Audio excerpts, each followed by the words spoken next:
Hello everyone, welcome to this week's Tropic Topics. As you can see, I am in studio and not sitting at the digital desk. There is a reason for that, because, and to quote the Lego movie, everything is awesome except this time it is not.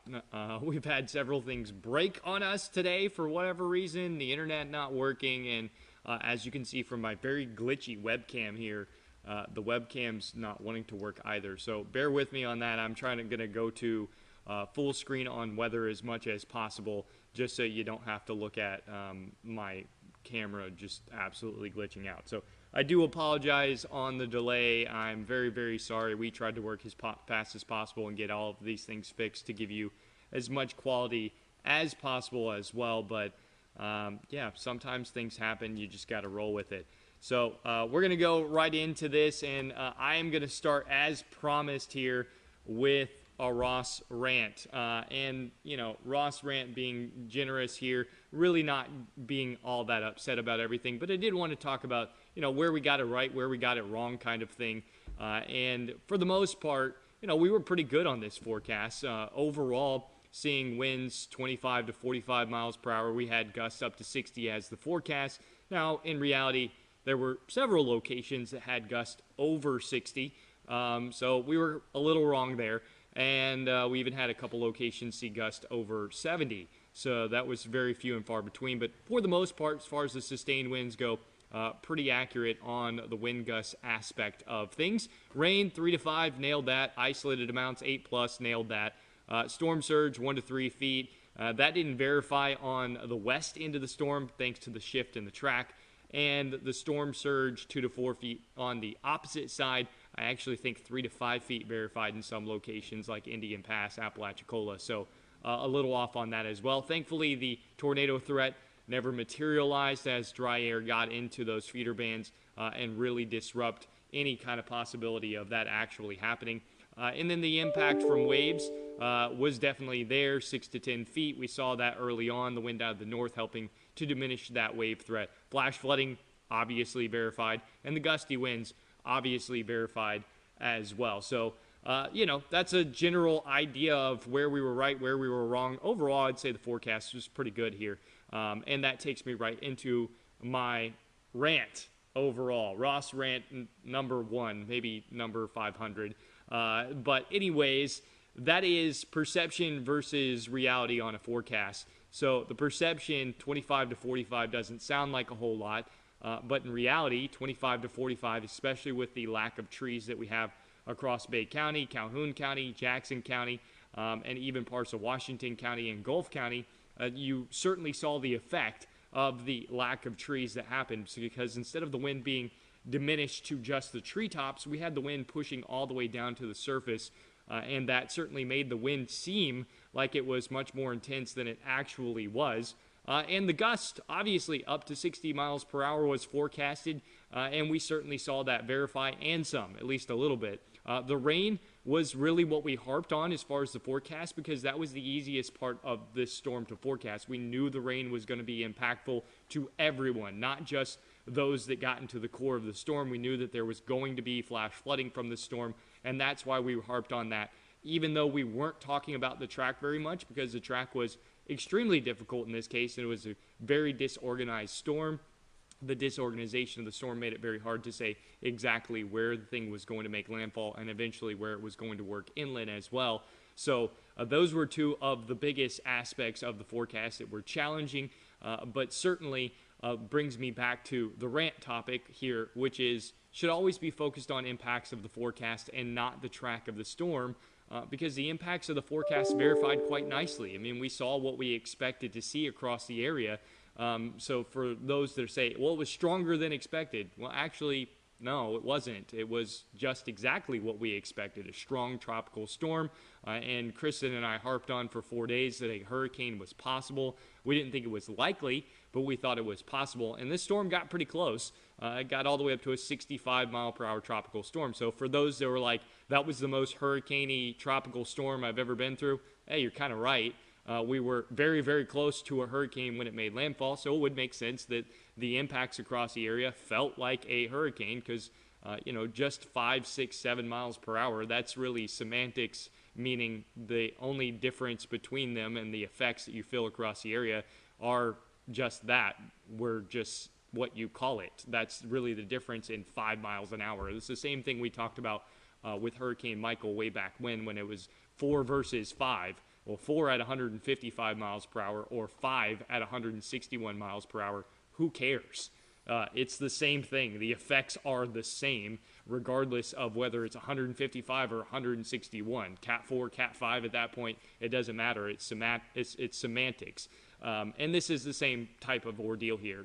Tropical storm, hurricane, whatever you want to call it, it's semantics when you're talking about just a few miles per hour. So I would agree with you. It was the most hurricane-y tropical storm you're ever going to experience. And the next time a 65 mile per hour tropical storm comes in, you'll feel it exactly the same way. It'll be the most hurricane-y tropical storm that you've ever had to experience. So let's get right into the storm. That's enough for my Ross's rant, and we're going to go right into what you actually saw. And I'm going to transition over here to full Lynx 1 so you don't have to look at my mug anymore, and you don't have to look at the glitchy camera screens either. So this is the wind gust, not the projected wind gust. This is actual recorded wind gusts that happened around the area. And overall, again, forecast verifying quite nicely. The track was not so great because the track, again, shifted a whole lot the entire time, and that happens with disorganized storms. Quite impressive. St. George Island coming in at 72. We had a 73 at East Point, 68 in Apalachicola, Port St. Joe, where the center actually made landfall, right across Cape San Blas going into Port St. Joe, 61, Weewahitchka at 55, Bluntstown at 51 as well. So the areas you see shaded here in the light pink, the lightest color, that's 68 miles per hour and above. And then the darker pink, that is 60 miles per hour and above. And you'll notice going up to Bluntstown, Mariana, Alpha, 55, 51, and 50. So the red representing 50 plus miles per hour. And that extended all the way up into Houston County, just south of Dothan, with wind gusts near Graceville at 48 miles per hour. Bonifay and Chipley seeing about 45 to 50 mile per hour wind gusts. And then obviously the 61 in Southport. We had a 63 at FSUPC, and Magnolia Beach coming in with a 70 mile per hour wind gust, which I didn't put on here because it's kind of an outlier. And if I had to guess, I would say it was probably all thanks to the wind coming straight down the bay.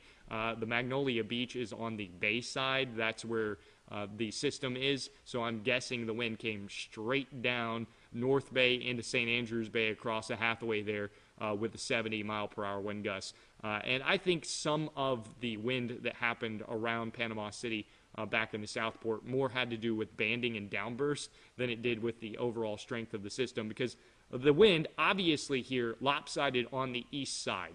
That may not be so obvious looking at this map, but you see where the wind was strongest was displaced east of the track versus the center. As noted, Port St. Joe seeing the center 61, Apalachicola away from the center 73. So that was the differences here. Now, the other question you may have really is, why did it look the way it did? Well, there's a couple of answers to that. We had an upper level trough situated over the top of us that was departing the area, and then we had dry air moving into the area as the upper level trough moved away.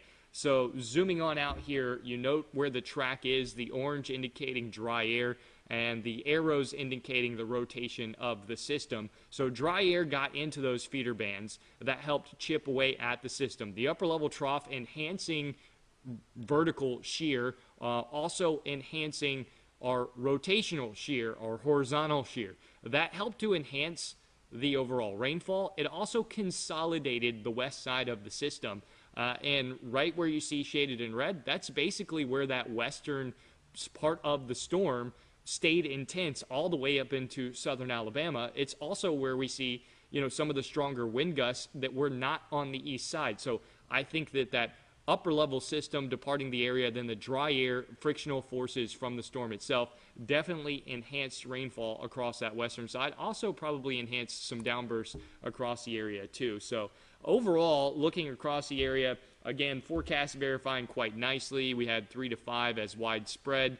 That was pretty widespread. And then we had 8+ in areas. So everywhere you see in the white there in Bay County, southern Washington County, that's 8+ inches of rain. So Southport seeing over 8 inches of rain. Southern Washington County seeing over 8 inches of rain. And many of us picking up 4 to 5. And that doesn't sound like a whole lot, but in reality, it really is a lot of rain, because just 3 to 5 inches of rain is trillions of gallons of water in just 1 square mile. Now, I've done the math before. I don't know the math exactly off the top of my head, but 1 inch of rain is a lot of actual cubic feet of water. I mean, tons of cubic feet of water. So when you start stacking up 3, 4, 5 inches of rain across the entire area, you're talking about trillions and trillions of gallons of water that are going across the area. Now, if you get that to fall in 3, 4 hours like we did with this system, then you're obviously going to lead to flash flooding, which is why we were harping on the forecast that rain would be the biggest impact. Wind, also an impact, but wasn't going to be severely widespread wind damage, and we certainly didn't see severe widespread wind damage. We had sporadic power outages. I think at most we had 45,000 customers without power, and you're serving over or nearly 300,000 at that point. So we're not even talking about a third of the customers losing power across the Panhandle. So in reality, I would say that was a pretty low impact as far as the wind goes. Now, obviously, just like you all, I went through Hurricane Michael. I get it. I get the PTSD. I get the fear. I completely understand it. It's not something I ever want to do again, and I'm sure nobody else ever wants to do it again. And the wind coming out of the north, blowing through the trees, it felt intense. And definitely duration 3-4 hours, just like any tropical system, it felt intense. So I certainly understand that aspect as far as the storm goes. But we really were talking about tropical storm and semantics, category 1 hurricane. So overall, wind impact wasn't that big of a deal. Certainly had impacts across the area, but not significant impacts widespread across the area. And again, going back to the rant segment here, as I seem to not be able to get away from it, you should always pay attention to the expected impacts of the storm and the forecast. I feel too often people look at a forecast and they take what they want from the forecast and they don't actually listen to the impacts of the forecast. They say, oh, well, it's going to rain. It's a tropical storm. I don't need to pay attention to this. And it's like, well, the forecast is for 25 to 45 mile per hour winds, gust up to 60. So that means certainly you can see gust up to 60. And it certainly means that the winds are going to be blowing. Does it mean that you're going to lose your roof? No. Does it mean that you're going to have widespread damage? Every tree is going to fall? Certainly not. But does it mean that there will be an impact by the wind? Absolutely. I mean, we don't see 45 mile per hour winds on a daily basis. So that is definitely going to have an impact across the area. Plus, you add in all the rain, and that too has an impact across the area. So again, getting away from the rant, I'll move on because I'm sure you're sick of me talking about it. The rain is still an issue as you look at our yearly percent of normal, and this shows quite a bit of rain for our yearly percent of normal. Almost the entirety of the Panhandle well above average for the last year. And that is certainly significant, especially if we have another rain event at any point in time, where are going to lead to flooding very quickly. And the flooding issues, that's a completely separate topic and separate ordeal as far as who saw flooding and why. Part of it has to do with tree loss. The trees just aren't there anymore to suck up the moisture, so a lot of the water is hanging out at the surface of the water table instead of being consumed by trees and vegetation. The other part has to do with development, and then lastly you have infrastructure, just the ability to handle water at a certain rate. So all of those aspects played into the flash flooding that we saw happening. Certainly some of those can be fixed, and certainly some of those are going to be more tricky to fix. So it's kind of a combination of a bunch of different things, and I'm certainly not here to bash any decision-making process or any city or anything like that, because I think eventually some of this will be fixed, and some of this is just, Mother Nature being Mother Nature. So you kind of have to take both with that kind of understanding. But let's move on to what's going on out there now. That's it for Fred. We do have Grace and Henri, and yes, that is how you say it. That's the correct statement of how you say that. So we have to remember the National Hurricane Center here serves not only the U.S., but also a lot of foreign entities as well. And so occasionally they like to do pretentious things like give a name that sounds like it should be said as Henry, and then say, nope, you have to say it like Henri, because it's French. Yes, you can sense my sarcasm in my voice. Yeah, I don't get it, but whatever. You know, I'm not in charge. I don't make the decisions. Regardless, they're both out there. One of them a little more interesting than the other. Grace is interesting only for the reason that this is off to our south. Not going to be the biggest impact to us other than the fact that we are going to see storm surge from this. So tilting this down and away. Notice Panama City way up here, Grace down there across the Yucatan Peninsula. Grace is expected to enter back to the Bay of Campeche, strengthen back into a hurricane, and then run right back into Mexico. It's possible that the environment over the Bay of Campeche allows this thing to go under rapid intensification and turn into a Category 2. Again, not impact for us because we aren't down there. So the biggest impact for us is that the swell created by Grace already going to be moving into the area and will do so starting tomorrow. I have listed on here 1 to 2 feet, but in reality it's actually 2 to 4 feet for wave heights tomorrow, so I forgot to change that. This hasn't been updated from yesterday, so my bad on that. But you'll notice the red shading to all of the shoreline. That is moderate to high rip current risk. In some locations, it will be high rip current risk, meaning that we will expect to see rip currents across the area. So if you are planning on going to the beach tomorrow, please pay attention to the flag system. Pay attention to it all weekend, as even though we're not going to have a ton of wind out there and it's not going to be super choppy, we are going to have some big waves coming in thanks to the swell, and that swell being directly onshore is going to cause some issues. As we know, the water direction in rip current events is much more important than the actual size and swell of the water. That has to do more with the overall direction of the water and the shoreline shape than it does the actual wind and waves. So good reference there. Here's Henri, and I'll move the little thing out of the way so you can see it. Henri is being heavily sheared out of the north.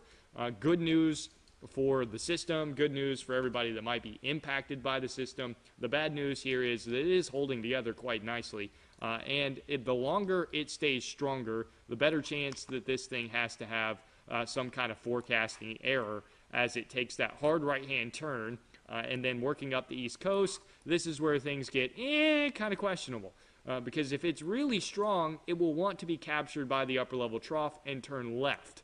If it's weak at this point in time, it will want to turn right. So you'll notice the forecast uncertainty here as it approaches the northeast. It could very well go across Long Island and into the northeast. Now, the chances are, at the moment, the best chance is that this gets very close to, say, the Cape up there, and then takes a hard right-hand turn as it weakens rather rapidly, all thanks to the cooler water as well as upper-level wind shear that will be in place. So certainly something to watch. Definitely, if you have interest in the Northeast, say you're from the Northeast, or family that lives up there, they certainly want to be paying attention to this storm pretty closely. The Northeast very much can't handle tropical systems. It's been a long time since they've had a significant one, and you'll be thinking to yourself, wait, Sandy was significant. Yes, it was. Sandy was a Category 1 hurricane.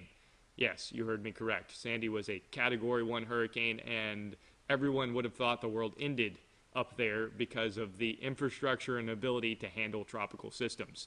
So they are not able to handle tropical systems, so any tropical system going into the Northeast is substantial, and it's been since like the 1920s the last time that they had a major hurricane happen up in the Northeast. So it is very possible that a major hurricane can happen up there. It just hasn't happened in a very, very long time. but certainly possible. So this is definitely something that you want to watch. Great news from this point forward. Check out all the dust across the Atlantic. And that is going to press in, might even get into our area by the time we get into next Monday and Tuesday. So that will definitely hinder our air quality. But it is also going to be captured by that high pressure system. And if you look back, the dust just keeps coming. And while it's not great for us to breathe in, it is fantastic when it comes to hurricane season, because this is going to kind of put the squash on the tropics for at least a couple of weeks, maybe even longer. So this is some excellent news across the board for us. So that's it. I'm done. I am going to look at questions here and see if I didn't answer those questions, try to help you out with that overall as we come back to seeing me. But yeah, if you have any questions or anything like that, you can put them in the comment section. I'm going to see if I can't scroll through them really quickly and see if I didn't answer any of your questions. And you guys, you are great at watching, and we do certainly love that, but you don't ask a lot of questions.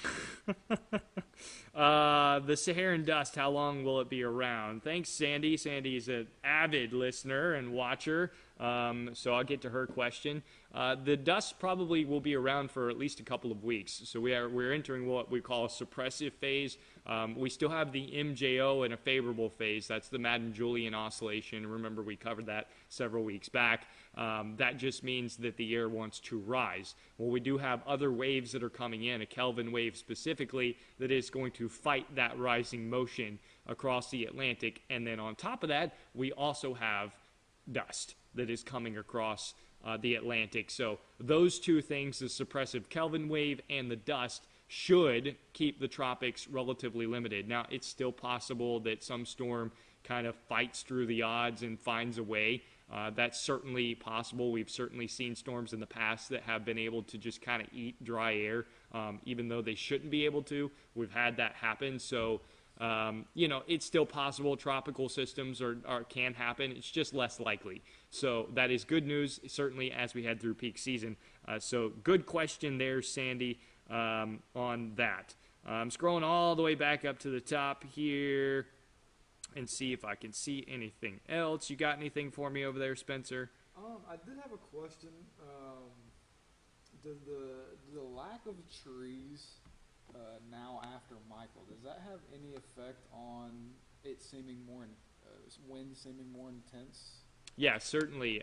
So what Spencer is talking about here, which we did hit on briefly, but I'm going to go back to, is the wind speed effect of having less trees around the area. So when we had a bunch of trees, the wind would hit the tree tops, and kind of the frictional forces of the tree tops and the trees swaying would keep the wind above the tree level. But without the trees, that wind has nothing to hit. So it comes down to the surface. It's kind of like the difference of living on the water or on a lake versus living in the woods. Now, obviously, in the woods, you're going to see the trees swaying, but at the surface, you're probably not going to feel the wind shake your house. It's not going to be that intense because the wind's getting caught up in the trees. Now, if you're on the water, that wind hits you. It's just like being at the beach versus going a mile inland. Sea breeze a mile inland is still there. It's just aloft. It's over your head. The sea breeze at the coast is right on top of you and mixing down to the surface because it has absolutely nothing to stop it.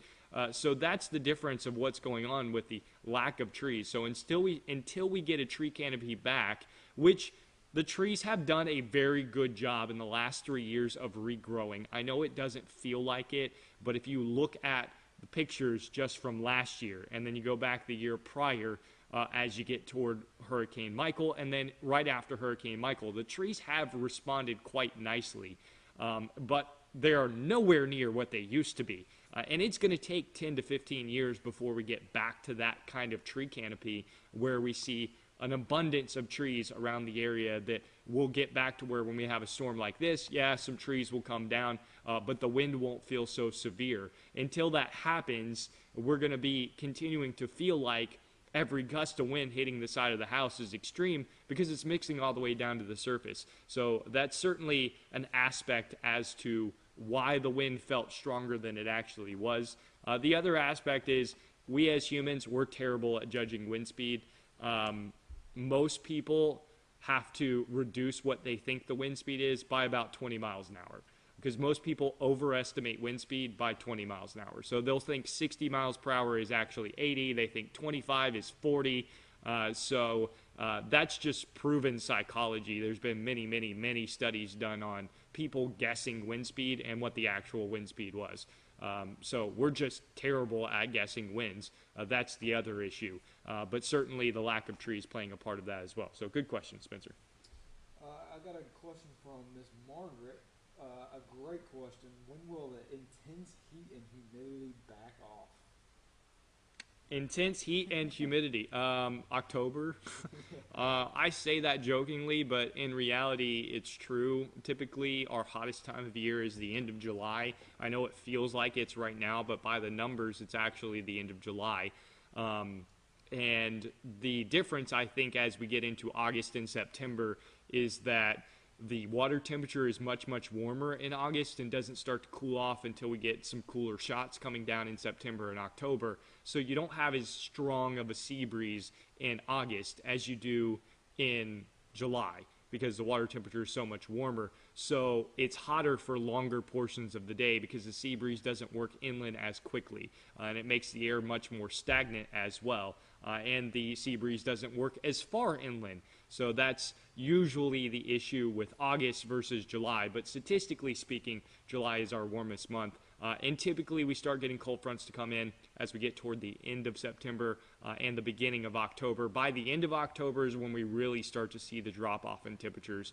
Our average low actually starts to drop down into the 60s by the end of October. So that's when dry air starts working in. That's when we start to see some much cooler conditions for those average lows. And that's really what matters when it comes to water temperature and what it feels like outside. It's all about the dew points. So good question. Yeah. Miss Kelly is asking what the total rainfall count so far for Panama City is this year. I know we probably don't have that number on hand, but would you say rainfall up to this point is above average, under average? Yes.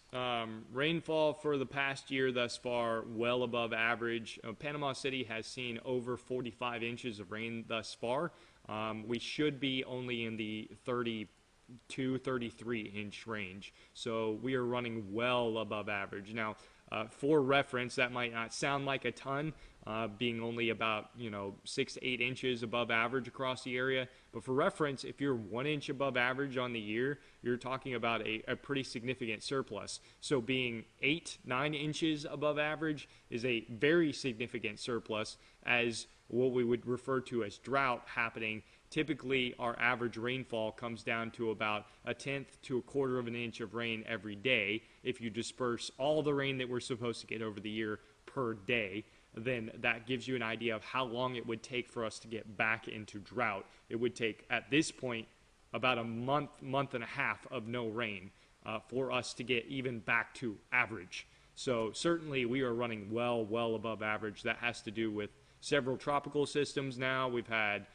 Elsa, we had Claudette, and now we've had Fred. Those have all brought excess moisture, and the pattern that has been in place, which has also brought excess moisture, because our showers and thunderstorms, our typical summer pattern, has been able to be very efficient with extra moisture around thanks to the pattern that has been in place. So good question there. I also saw Carl put, where is the difference between inland and the coast?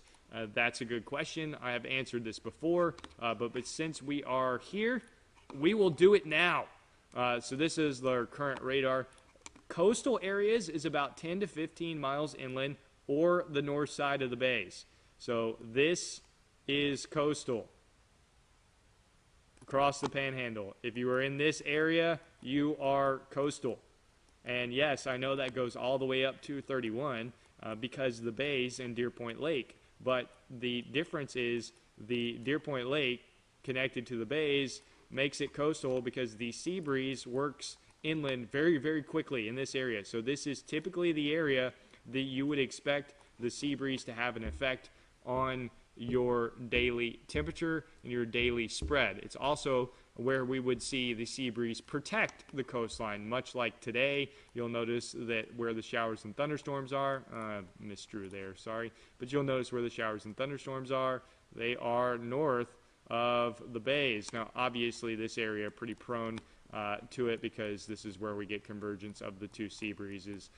So usually this is where we see our sea breeze activity start first, as that's where you have convergence. But good question. I think so. What else? Do we got anything else? That's all I got for you right now. That's all I got as well. So we're going to wrap it up right there. Thanks for listening to me rant about the forecast and everything. And again, just to go back to it, focus on impacts, not the track of the system, and don't take what you want from the forecast and then just believe that. You actually have to look at the impacts for your area and understand what the possibilities for your location are. If you live in a low-lying area that's flood prone, then guess what?